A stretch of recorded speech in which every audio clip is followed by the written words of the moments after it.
Have you ever flown too close to the sun? Have you ever been betrayed by a lover? Have you ever been neglected by a father? Then you might want to hear the story of young Icarus. Hi, I'm Asher Phoenix, and this is WAXDROP, where we will cover all the biggest spills in the Greek world. Today we will be plummeting down to the story of a boy who flew too high. Icarus was a young man living in a labyrinth with his father Daedalus, the supreme architect. Now they were trapped in this labyrinth by this guy, King Midas, because Midas had beef with our bro Daedalus. To escape this prison, Daedalus crafted metal wings held together by wax, which were then melted by the heat of the sun god Apollo.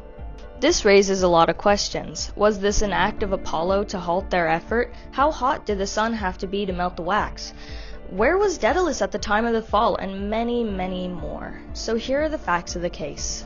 Icarus and Daedalus were about to leave the island at noon on a warm spring day, just around 70 Fahrenheit, roughly 21 Celsius, before taking off. Daedalus had given Icarus the instructions on how to use the wings, telling him not to fly too close to the ocean or the water would weigh down his wings, and not to fly too close to the sun or it will melt the wax. Only a few moments later they took off, several feet above the sea, when Icarus began to fly higher and higher. Daedalus still warning his son not to go so high, but never going as high as Icarus does, nor stopping him when he gets that high. It wasn't until after Icarus had begun to fall when his father had begun to realize what happened to his son. Interview 1. Daedalus. So, Daedalus, you are the father of Icarus, correct? Yes, that would be me. Can you describe your relationship with your son? Icarus. He was a very unproblematic child. I never worried about raising him. He was a good kid. And after this incident, you found some of his hair, correct? That is correct. It was singed. Interesting. The wings, I know you crafted them yourself. When we found Icarus's body, the harness was still attached. How do you rate your craftsmanship on them? The wax was the only adhesive I had access to. I had attempted to make the wings as safe as possible, and it would have worked if the boy had listened to me when I said not to fly so high. His imperial doom was on his own behalf. And where were you when he began to plummet? I had been further ahead, guiding us when I had not noticed he had begun experimenting with altitude in flight. It was too late when I had finally perceived how close he was to the sun. I did not want to risk my own safety. Thank you. That'll be all. When Daedalus had found Icarus's body, it was still intact, but having several third-degree burn marks all over his skin, and even his hair, which was still charred but not completely turned to ashes. After running several mtDNA tests on hair samples, it's confirmed that Icarus was the son of Daedalus, so obviously there was a connection between the two. On the body as well, the harness remained intact, but not the wax. The feathers had either gotten detached, being a 9-foot wingspan, or had been burned down to the afterfeather and the hollow shaft, calamus, of the feathers. Having only limited materials while strapped, he decided to use rustic pipes and beeswax that were left over from when he made the labyrinth, and feathers that he had obtained over time, though he barely had enough beeswax to completely connect the feathers to the pipes. When we had gone back to the original takeoff spot, there were pieces of dried beeswax in the grass, showing that the sun's heat was already beginning to loosen the adhesive even before Icarus had left the ground, and Daedalus was unaware of its failure at that moment. Considering how long the invention took, spanning several years, while he and his son were in the labyrinth, the amount of drafts that Daedalus had created makes it appear as if that's his main focus while in the maze, while his son was left to grow up on his own. Even though he had provided him with the most basic necessities, he often wouldn't spend his time with his son, thus creating a rift between the relationship and why Icarus was more eager to disobey him. Interview 2, Lord Apollo. So, Apollo, can you describe your relationships with Icarus? You could say he was enamored with my elegance. I couldn't say I didn't feel the same way. With his carefree attitude and his adventurous spirit, he was enticing. When he was approaching, he was coming to see you?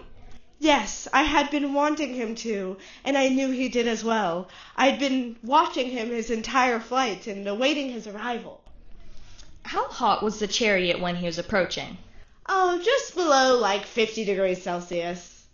Were you aware the wings were held together by wax? It had not crossed my mind. It's what his wings were held together with. I mean, what kind of wings are held together by wax anyways? What of your past lover, Hyacinthus? Why is that of relevance here? You've faced accusations before that we want perspective on, as to rule out any suspicion against you. Hyacinthus and I were once lovers. in arms, and it was an involuntary slaughter, okay? It was the west wind that redirected my arrow into his heart. But it was your arrow that killed him. What are you assuming? Do you think that I did that to Icarus on purpose? What kind of god do you take me for? You're throwing out mindless accusations and you have no proof to back it up. Do you know who I am? At around the time that Icarus and Daedalus were leaving, Apollo was riding his chariot through the sky over the ocean, and spotted Icarus flying. Apollo had always seen Icarus whenever he was riding past the labyrinth, but never actually stopped to see him, according to some witness accounts. Apollo eventually stopped the chariot and beckoned for Icarus to come closer. Icarus, always admiring the sun from the labyrinth anytime he could see the sky, decided to rise as he was finally able to view the sun up close. For around 20 seconds, Icarus had longingly stared into Apollo until he began to burn the wax in Icarus's skin, sending him to his death. However, Icarus did not shout. Instead, he laughed while falling because he realized that to fall is to once have soared. Looking at the feathers on the invention, a mass spectrometry had confirmed that there were minimal amounts of melted beeswax that had hardened on the wings. Considering the usual temperature that beeswax melts at, between 61 and 66 Celsius, the amount of time when they were together, the chariot's temperature being below 50 Celsius, the heat wouldn't have begun to burn the beeswax on its own, unless Apollo had purposely begun to burn Icarus himself. When he finally saw Icarus up close, he was reminded of Hyacinthus, a past lover whom he accidentally killed when they were together. Apollo, not wanting a repeat of the situation, decided to get rid of Icarus before he could get attached to him, but accidentally set Icarus on fire in the process, hence the third-degree burns. However, as he had shown in the interview, he became defensive and upset at the thought of it, revealing how Apollo felt guilty for what he had done to Icarus.